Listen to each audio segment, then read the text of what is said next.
Suni Omamu nsɛm ne amahodo so de awosɛmufo asonso no na wiamede esomo kasebo ekwan so na eniani mu nsɛm bi ebeto dwa ene sɛ enra wobra mpanyimfo tena ase appointment committee for tena ase na wo veti ajaji fo mienu amampanyina bo wondin no de yehu ya ne sɛ nkyenwahyew bi asi hɔ no mo yede mu nsɛm ebesomo ene sa so enna Supreme Court ajaji fo ya bo mu din sɛ yɛnvɛti wo mu na nneɛma toto yi a wo mbɛkwa kodi odwuma asom ɔman no mpanyimfo ne ba akodi atodwa sɛ wontumi nyɛ lawyer ensan enye judge ebrekro no a won sanfufo mu no kane mampanyi John Dramani Mahama wo ye frankakra ni ma NDC e de ato edwa ese eni pipi amanyokuo no wonom asesa nkontompo abone pada e de kire Ghanafo wo mu manifesto a wo matintim no emu won sanfufo mu no ye ni electoral commission panyifo bedi enkomo na ya hwe voter exhibition no afei filing fee a mpanyifo ni bi abo won hene ebi bo sudwetire no yebedi ni nyina mu enkomo na afei ya hwe sede yebetumi asiesie no apomdi mu nimdifo akasa de futuo amma anesefo ne adoctorfo ye wo man mu so wonyi ofam de bia ne yapomde ho nsam no enyina ne nan so mi amidi kase ho chia mi midin de amma sapunkuma nkoma jesi afei yantinsi ensam ni mu enna wobra na mrashebedwafo akwa asetena na appointment committee wono etoto ajaji fo mienu ayabom din se won ko tena Supreme Court wadwa so enkoboa ma oman yatemu adwuma enkoso no ye Justice Sophia Roberta Benasco isa na afei obenefo Richard Frimpong opon no na tese nchenu ahwobi eyiniti wo ho a yenko ne yenkohwe sede esi ekoye. The legal issue that I'm raising before this committee, which should be captured in our report for discussion, is this. Whereas the Constitution in Article 144 says the President shall appoint the justices, there is nowhere in this Constitution that the President is given the power to increase the number beyond the 9+1. Nowhere.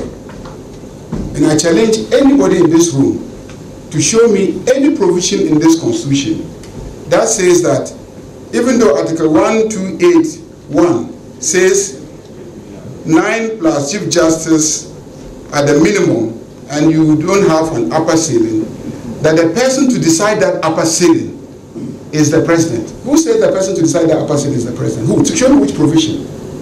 That he can, anytime he feels like, and I'm not talking about this president, previous presidents have done that before. So it's not about this particular president. Any president, anybody should show me anywhere in this Constitution where power is given to the president to increase the number above 9+1. I don't know if you want to continue with this exercise, but to tell you the truth, we've been doing the wrong thing. The reference was made to us to proceed and vet the nominee. That was the directed, yes. So what do we have to proceed? And when we have the platform at the chamber during the debate, I think these issues can be well placed. The last time I listened to the Chief Justice, she says that they have a lot of cases pending at the Supreme Court. So the question is, so if you finish the case, will you discharge some of the judges as well? Assuming you finish the backlog, what happens to the judges? Let us hold the fact that our current constitutional arrangement needs amendment. If we hold that view, then we can move on. But for us to state it when it is sweet, when it suits us, then we say it. When it doesn't, then we say no. Please. You have not entertained a report. So if it is the case that I want to come by a proper motion for us to take a decision on this, then we should take a decision. But even that would be wrong. Madam Chair, that would be wrong. No. Parliament cannot be stopped from performing its statutory duties. And one of our statutory duties, as an extension of Parliament, an appointment committee to consider nomination from His Excellency the President. What are we doing? We are only to vet and to report to plenary for a decision to be taken. We are not determining whether we are going to take a matter under certificate of urgency which will be determined by a committee. No. So there's nothing wrong if Honorable Abayaga is making a request. Ask the move a motion. So allow him move his motion. You must respect. She can. No, it's not. The speaker, the chairperson can rule, and her ruling is that. No. Would you listen to me? Her ruling is. Why should we listen to you? It's a constitutional matter. Why should we listen to you? No, why shouldn't you? When you don't want to listen to it's a constitutional matter that has to be interpreted by the appropriate forum. We do not have the mandate.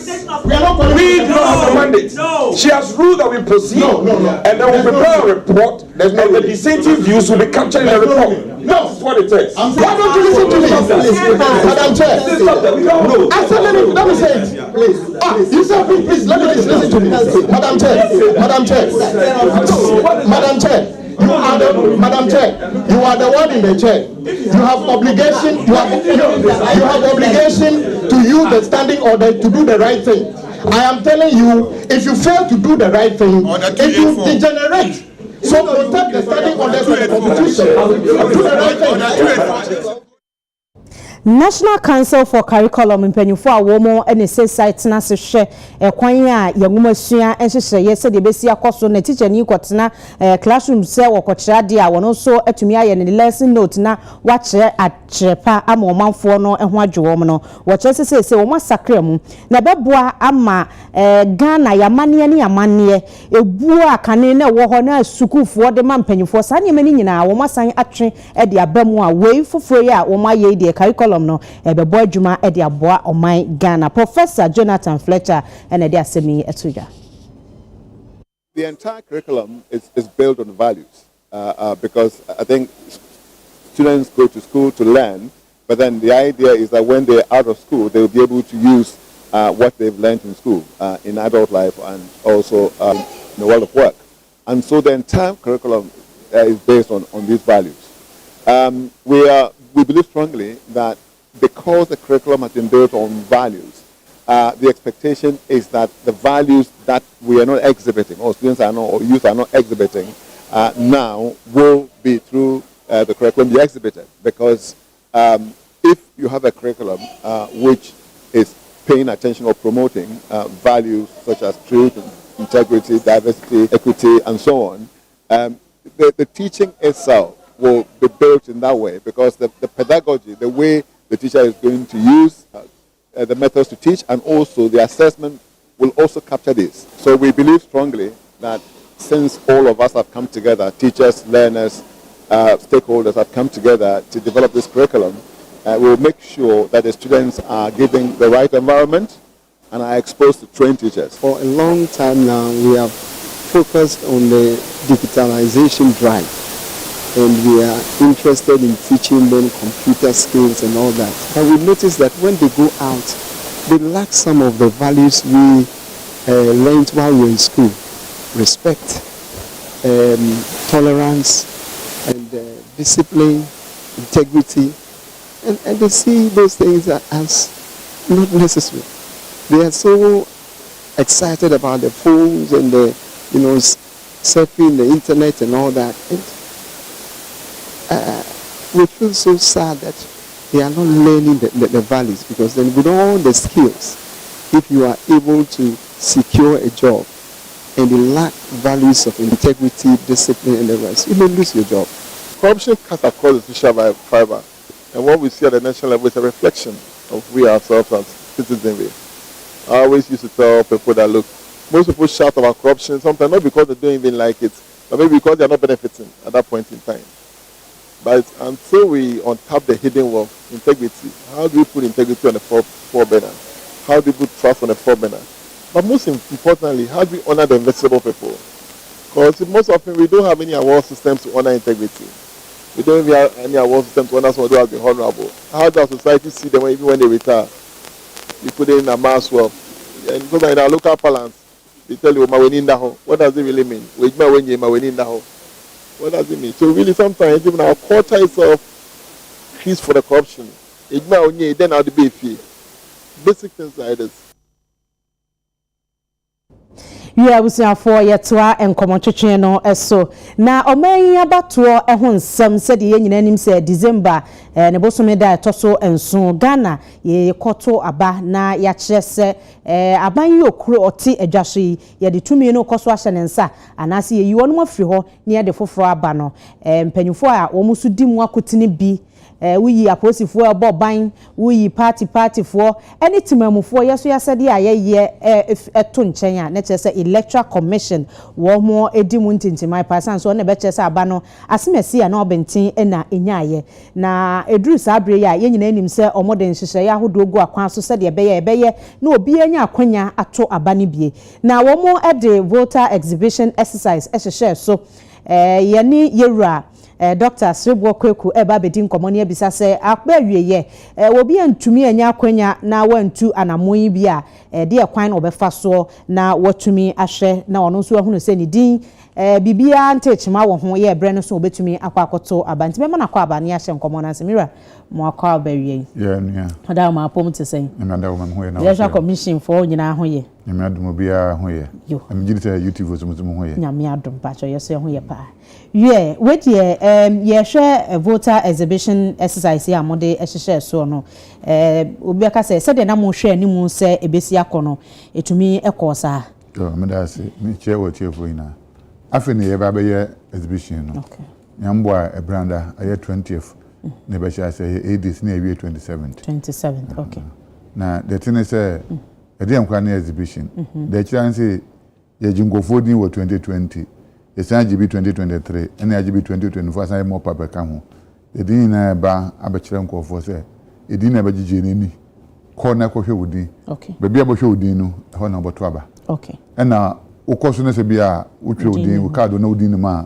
no akan edudi no beba be shem no obeka akire ho na odin dia be shem ba bia obetwe di no ye obi to a friend exhibition officer okay nti nkata ho do ko na odo card kire no ni hu se ba bia utwe di ho na wa ampa dia na ya ma fill form na ya da kama ma okay ana biem so ebia na unu obi a ni se kebem ifse bia nba ko no nya that mo twe no nya mfe du wotwe okay ana se no onye gana ni so so utma ka se we oni se ndibem e ba hwe na eye frim ana ebia udi no ko hwe no na mfonso bi wo udi no twere no ho ana se wo yo ba na be ma na abia asesa won fie anase ebu mpa tamena o twede no ware okay twene din ho ena ne waware no di bia soso no anaso asesa no kura okay ndi obu kwamba akodi hina din asesa nti no se wa gazette ngutun dia odu ba be chenyi din na ho na kamba be bisa se na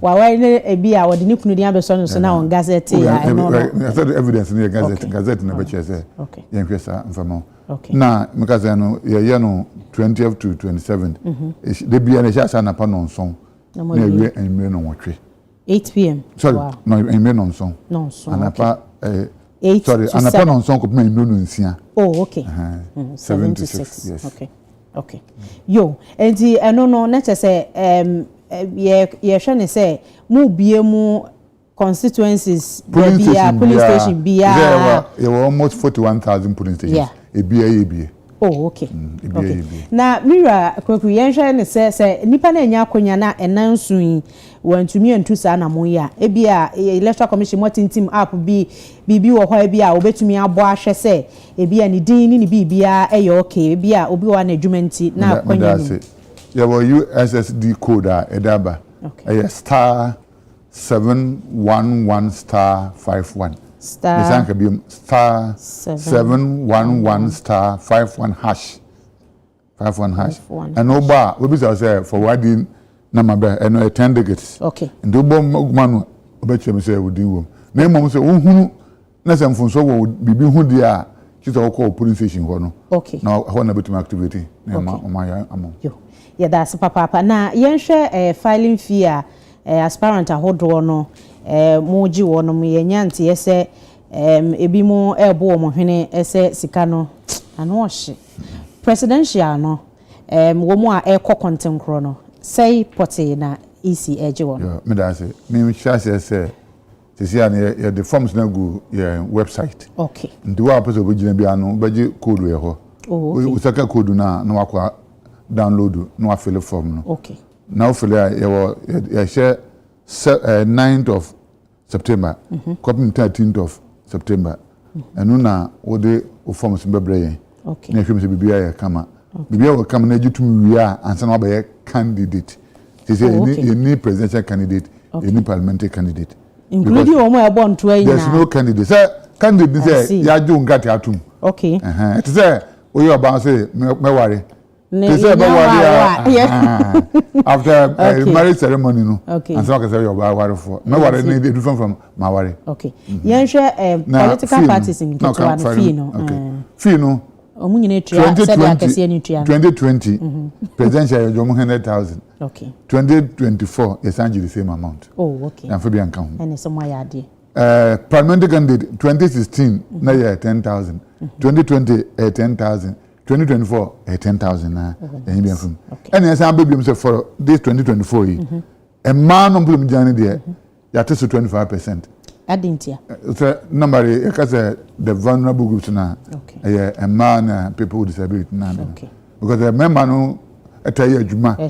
Yes ka sin say a man. Okay. Etianu no so who your bar now your bemba who the na to 25% other presidential or parliamentary. Okay. Now mfa nka biom say mra no so kire say ye to abani wie now your presidential na otumi echem nan no nyam ba ko a mfa osika ma. Oh sir. Na parliamentary say echem wotwe no nyam ba ko a mfa osika ma. Na mo wanya sai na mande a sika nko aban ho. Oh, okay. And call electoral commission ho. My electoral commission. No, because say sika ya muji ya baso say and then yama boarding. And I be amonya ba support bi. We say support before. Ah, support bi be aba. They say yan abanes Tanzania say sika the election. But this you say yan pese e be kese ma obi a na ye material bi na asid ayesu tudu amon pa kro no. And it yan Ebusia said waso eguso no nti now don ho ahye exhibition exercise nim yewura kwekuchire mu a mo ye no enenso enti ntina ho na enye ochena mekọ akoye ade che mekọ akoye wa ankoye na me kase ya befo ententa fidie fu yinso unim ne nkone bra no wantimi anya na che se udi ankoba na mfomso obi ba na ho ekọ akoka adwam nti na wotu anamo ebre no so ana wakoye na sede ye no mi wakweku ye da se papa pa wie ne wadaje o kwa na de nchi ama maami jemensa ene adwumayfo nyina enti abusia ye beja ye papa mu na wakọ na fe yatoa enkomotwetwen no eso na yekọ ensem foforo mu no Yera John Dramani Mahama ensem bi atodwa ese eni PP amanyoko no wonomo efra nkontompo atade de tire tumu na sese wode eche Ghana for ese eno ene ye nokre enti Ghana for ma wonom ani na ho na onhu de wodada obi. On 18th August they are launching their manifesto. They did their manifesto in 2016 and then they did in 2020. It's always full of lies and promises. So on 18th, they will launch the manifesto of lies and tell you, we're coming to do this for you, we're coming to do this for you. But they say, first fool, second fool, who is the third fool? The third fool is the real fool. In 2016, the same manifesto they came and deceived us with. 1 million per constituency per year. 1 district, 1 factory. 1 village, 1 dam. 1 child, 1 egg.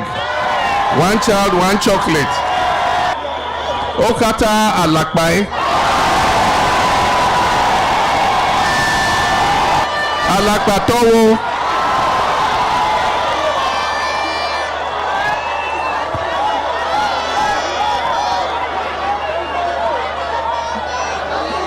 So, on 18th, they'll come and show that manifesto of lies. Promises to the Ghanaian people. But, like I said, we know them. Premier Gau Nepa Gau.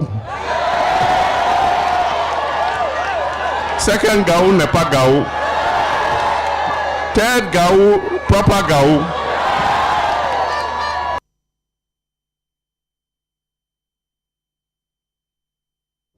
Empanyufo a wono mo eye enchechre de fa pomden ho nsem ho e wo Kolebu Public Health Nursing School ho de atudwa se wo hwe kidney cases no a aba Ghana na e kam ya se mabunu no nya na omunya saa sabo mu yade na esese ma yani ekoho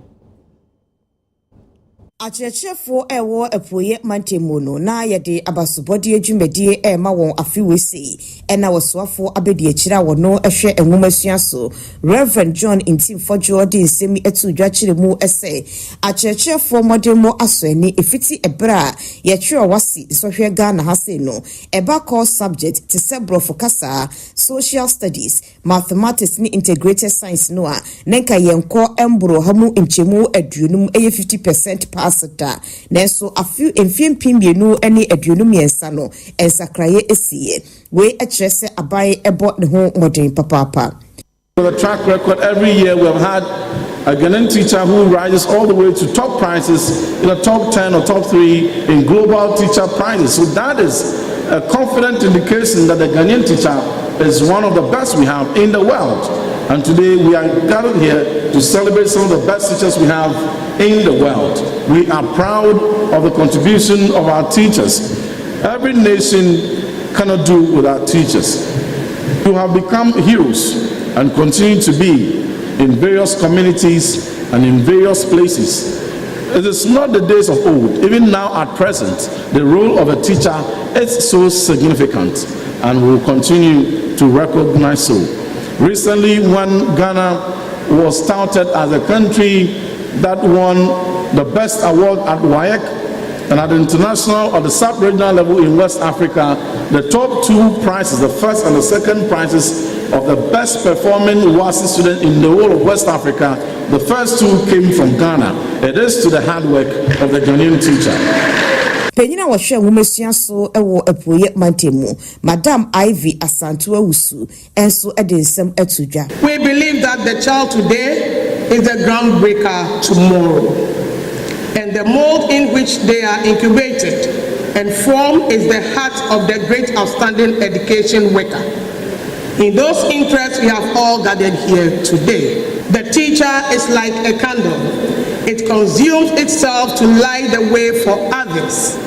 And that's who we are inspiring change for recovery. To our awardees, I say a big congratulations to you all. You are all winners. Every awardee will have something to show. Ochecheni awanye mfreshia eduana 40 years. Awochere adie ewo Ebuakwa State College, Abu School.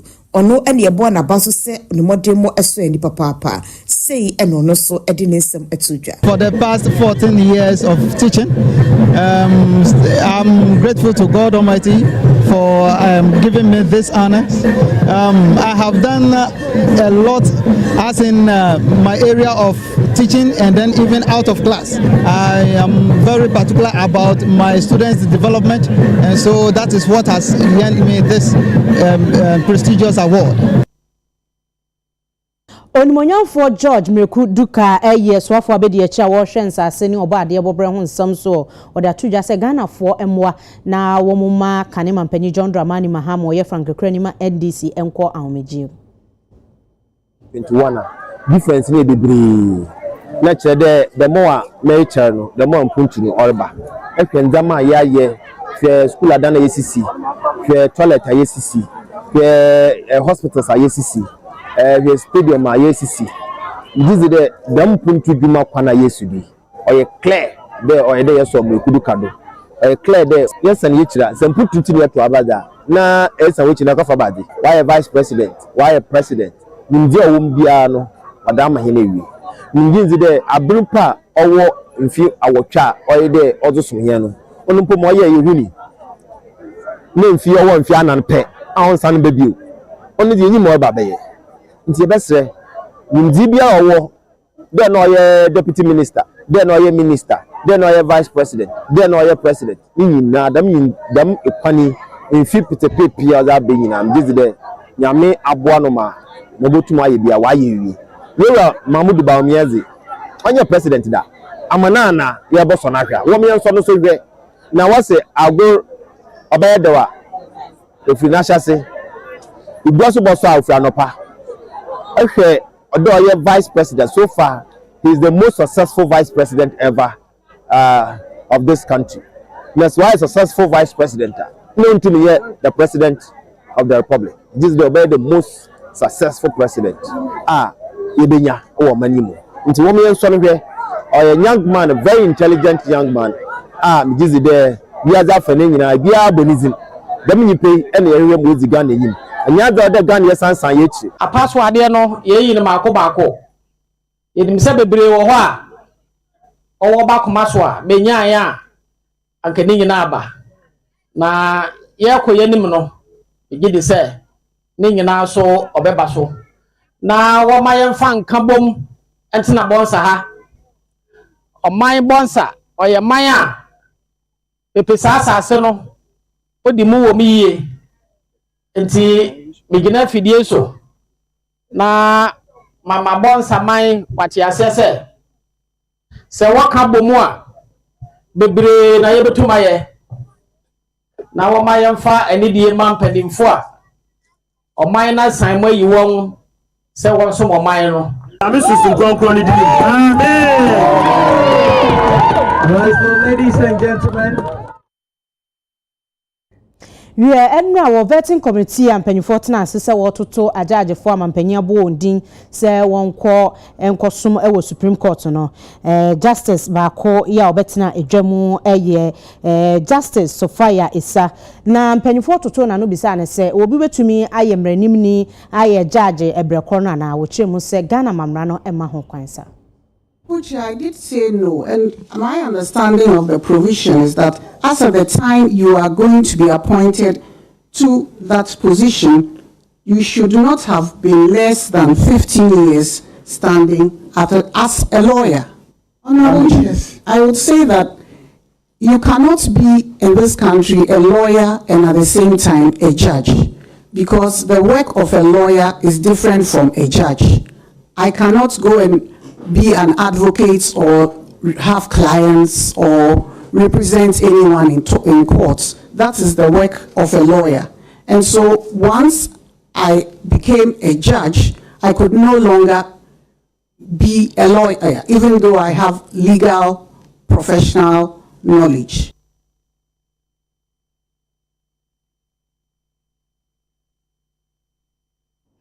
We have for Yanko and some from na Ghana National Association of Teachers, NAT, one General Secretary, Ura Thomas Musa, now what they are to UTV Cassia, Yanim essay, one more air train NDC, so one more manifesto, Aba to Eja. Now what Chemwa was sick, Kanim and Penny John Dramani Mahama.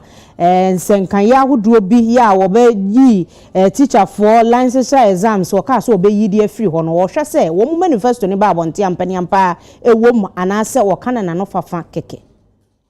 And Kanim and Penny John Dramani Mahama, 182 franc Adiama and this Emmanuel Kunum, Abra, one ebo and toa, one ninanum, one day at two a just say. Sa a church for and sorry our cultural way school no the friend or teacher licensure exams no one more ebeshen no may every horse in Yamia dum na one eba abemwa one more be every watch say a woon here such a chilly yakoman entity we but transfer no asambe transfer bio and no thing and on am so Emma UTV bo modern ebopini General Secretary at the NAT or Thomas Musa Hebisan say professionalization there is something any teachers on manage teachers start to say unauthorized uko KG unauthorized class 1 unauthorized class 2 unauthorized up to GHS unauthorized SHS stage when I unauthorized stage beyond my unauthorized it's stage be able to never move be able to the next stage. There should be some kind of assessment of your competencies. Answer between promote to the next stage. So assessment can say evaluation examination file. Me friend say assessment. Me friend say interview, depending upon where you are coming from. So it varies from one plays to the other. The basic thing is you assess that particular individual's preparedness to move to another level. Currently, you will be hold it. So obi say odibifu for eba. Say what is the gap in the existing one, and what is the new one coming to do? Me can say at the end you don't fix it. The say any omuna so harmonica say. And so you know we need to manifest. And we can only wait. Say the political parties in on manifesto so no appear. Then some policy statements in the women we can do critical analysis of it. But at this particular stage, any attempt to go to respond whether it is yes, no, or go into the into the condemnation gear or whatever it is, will be premature. As I say, and our cars answer, and your car, or my say, besides, when you are showing any day. Yemoshi na yenkopiemu ewo offenso north asante mantamo na manfo ya ewo hono mu ni chichu ene district executive officer wode atu edwase nsem bi wo ho ayaka ede afa ne ho ya yedi egu ne ho fi nanso so entesa enunti na party no empanyumfo ene kromafo no abodwa data acheche nsemu sei ache UTV kase befa akonya we so no yi ne party panyumfo nyina kasa se Dr. Ferchia Samoa. Ye di kind no. When ye not doing say they can MPP. No can devote the parliamentary candidate. Ni nyina an say. Ene ensan so betna ase. Ni anu masu biabia no. Onenam na party panyimfo na all say constituency executives e kire wo mo. Say constituency executives. Ye ni yewura. Ntim ya wo ye official of MP. Ene yewura DC ye ne omo pese mutu no ya chama ya hyase se vie busume na aka yema na medi DC na ono betuma bo afa chairman na winya kunya no onye ready the same thing said they can ono na shark skirt and blouse was we offensive of 2020 e free say oba offensive of hey and obete skirt and blouse ku ya mrantie ya ne omu gina mo omo se omo ye yutu omo an na die ni omo ye panifo a na omo dos offensive of skirt and blouse ku anim eno ana didi mo ne ama atankrofo asomo a skirt and blouse aba offensive no enunti ya kan chira party panifo nyina say so bi o ho na say skirt and blouse bo abo no a fecha sambo die hu pa am say na no NDC parliamentary candidate o offensive no for ne oni fecha sambo gina yi o ko traffic ka say so ma ya chase say fecha sambo na o NDP candidate no ono and sponsor no 2020 election obo an t-shirt obo an sambo o ma ya chase say ade ba ti kura mu ya 2020 election no na what fecha sambo secretary bia e wo akomada sambo Uba offensive of constituency ha or nanga so yin executive etimi no ka say wa yin DC e ho adwa no mo ye o mu tu DC ya me chairman na bedi wa yin communication director wa yin deputy organizer wa yin women organizer eti na ko ya se ko gadri bia wa offensive of asaya NPP no ye bonu mpire no ya bo party dia no na president am executive so wo mo dia eti ya cast party pani ko say dia ko so e wo offensive of no e wo no candidate na na nya ready so be so DMP ye obi aya ultimate kanu ense ni din ene ntimi ya MPP e ka ofeche we MPP ni rasa waba first time ye dia ya premise our system our we as a PCD e ka incumbent no ana de oye bia o ba ba gina duma no din ena osa wo bo ko tell radio station bia so including mo amujina kwa we interview we ni sama feche ama wabo ntimi dida o si ntimi ye dida we ma say ye dia ye panka bo mu to open the first skirt and blouse from can once and no na yen so ye ba ba ye dia dia if so no ma kan say dia kan wo the speech no so no say to aba na fetenya wo ma to skirt and blouse it not just a yen so e dia consentim ati di ye ko di na je yen so ye skirt and blouse ye ni adwe no enya ye adwe no no kura ye de ni ese ye ni nyina ba kabo ni abo e pon ba ko ye nyina ya pre ya pa ko je tumi ana wo so on kai mu ana ya so ne na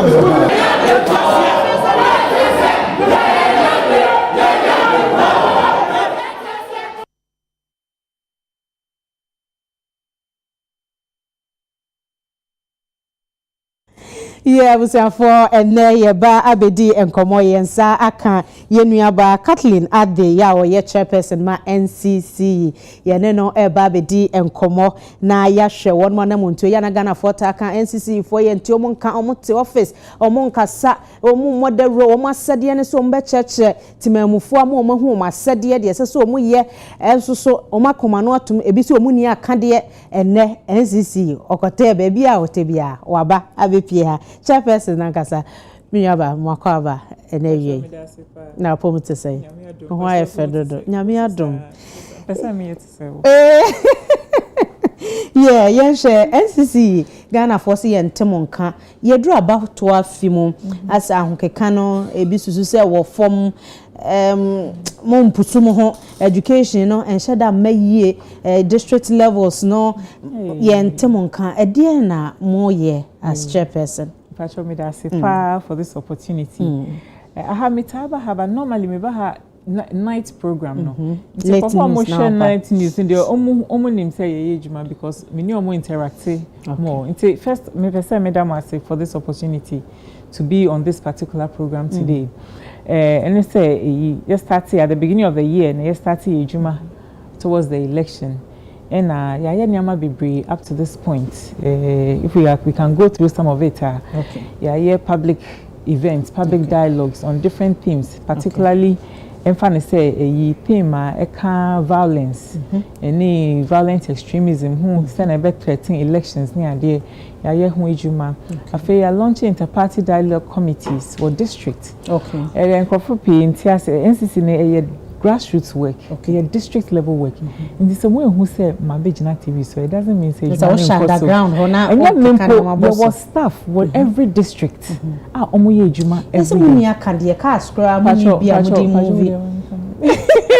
Mami come and say me. There was staff for every district, but Juma. Juma. Oh, okay. Pacho, the pictures be crab back. Who say? Nipa no more call around, and yeah, every place na your car. Okay. Baby, I walk car no more use cars. No baby, I walk motorbike. Come using motorbike. Baby, I ain't need to me nante. Okay. Omo ye Juma pa. Nti I am person me bomb oba abaso say omo ye Juma because baby to say. Say America no inter-party dialogue committees. And no ye committee I form with district. Political parties in our womb. Religious groups, churches, mosque leaders in our womb. Local government, traditional rulers. And no district level political problems. So no marsh, no marker, not a siwa. So that I say, assembly and can into the fena escalate na big matter. In the districts, no, ejuma no cost but grassroots work. It one share ya say exactly. It is true. Say Midday program be aba e dey boa mabunu no titiri say political parties no MPP pinche be say mabunu na omode dodo no a eye basabasa enti mo fi ti ase mo ye adwumade sonkon e wo schools ahodo no de my youth no mo fiti ase mo ye awie mu ye wie ye nsunsunsu aso no mo hwa mo timi achieve mu aim say na si ekoye obetimi aboye mu. First of all, no, and yeah, one of events. Okay. Schools, ejuma na ye, and they will be a friend of Civic Education Club. Okay. It was schools ni be club ni will be 5,000 was schools across the country. It be high school, and it be university, any tertiary institutions. Into no because usha Ghana school curriculum no civic education endorse mo. Into you see club no as a channel. Ye the year education ma school for ni na. Into no but ekoba say COVID clubs no be conform because of school calendar and the same who be any social distancing. Into club activities no conform. But from last year, you decided to say revive clubs no. I must start here in fact, last year you revived a University of Ghana Civic Education Club. So I Midday because I know a very major. I only say University of Ghana and a lot of leaders. But I hear for that way no NSA. But I like mo aim for. Oh, say club no omo year activities. Okay. Omo year quiz. Omo year programs. Omo year debates. Omo year different activities are ye disua there. Activities na yes omo year no kwa. But ye education na ye mano. Ye dey ma through activities no. But what I say. Into no program na ye na be na back screen no so no. 10 schools. You relaunch civic education class for 10 schools. I don't know say who list now, but maybe Presec, more Presec, Achimota Senior High, Accra, Laboni Senior High, Accra Girls, na St. Mary's a Dawson, Dogonos, Forces, by 10 different schools. And ye more activities so money. Ye more 4 thematic areas na ye the Juma this year no. So into ye art. So when you art, no more the art nearby, no more just say, oh, artwork no which be a money in politics. Extra politicians are all this Sikakoma Obi as a Fenipano, a vote your man into one to me and ye Jumano, and now some make us say, oh, Obi the Sikakoma be someone call problem, cause trouble or election more. Into all the art need depicting, I mean, you know, yes, I know, almost miss your principles no, a Usia, a coye. Ebi sumu ye different program. Omo ye dancing. We are dancing competition. Ebi mu ye rap music. Ebi mu su ye different skits. Just ni nyina fa sumdue ya de ye thematic areas no baku ye money in politics. Okay. Baku ye tolerance, religious tolerance, ethnic tolerance. Baku ye misinformation, fake news. And back when friends and fourth one, but there are 4 of them. Answer na yankasa yen team for the year as NCC, you know, a year together we can build Ghana. So get involved. Into no all these themes no ye de maomo. Into mo choosing ya omo pe na obi adi year ni program. Into after that no activities no doors be bring into school for no omo ni aje. I face almost yeah question and answer session. Yeah, cause say pick and act, and I pick and explain. Okay. It will pick here then I be a trust say you can say misinformation no. How does it impact elections? No much because almost this year yeah bring intimate one no na we ye chato mama December 7th na ebe we sha Ghana mebunu timamufo mon church a mode ma said obi abetumi ehunu na said yes so wo ye no akọ like a form ho district levels no san church no hwa akọ omanfo ni chimu a ebeboa yabato ensu so so ade metimi aka say ejuma no ye wie nti ejuma eguso ye ne sesia no ye church and church rounds e bia wa sorry wo kra one day obi say Sunday NCC ni aba ye de eyi church leaders now agree 10-15 minutes. Okay. You call round sorry for name mosque. My entire 10 minutes na the message no so okay. Very soon we will say for lorry stations near their markets near there we will say baby I vans no vans ni si ho a omo ye announcement omo ma ejuma no inti no ejuma no I always say ye no in the capacity ayewo kakra ye wono ye de just to that level. Okay. Ye de bika ho a ye be ye no more. Nti omo fa bika ho ne ye no more. Ene na mpanyufo mo asoma mpanyi sika akum ye de no kokwa no mo nti NCC chairperson ena ye ne no edi enkomo Kathleen Ade ene na wie yensa e kan no studios ha wacha no muntu ahodo a wono mo etuo nti wo ye omamba pay a ye church no na wadi nhihye nso na aboa na afia bato no aya asundwe achende ya tuo nyina. Yeah, I was saying, yeah, Homeso Tia, one air to cry about a better answer.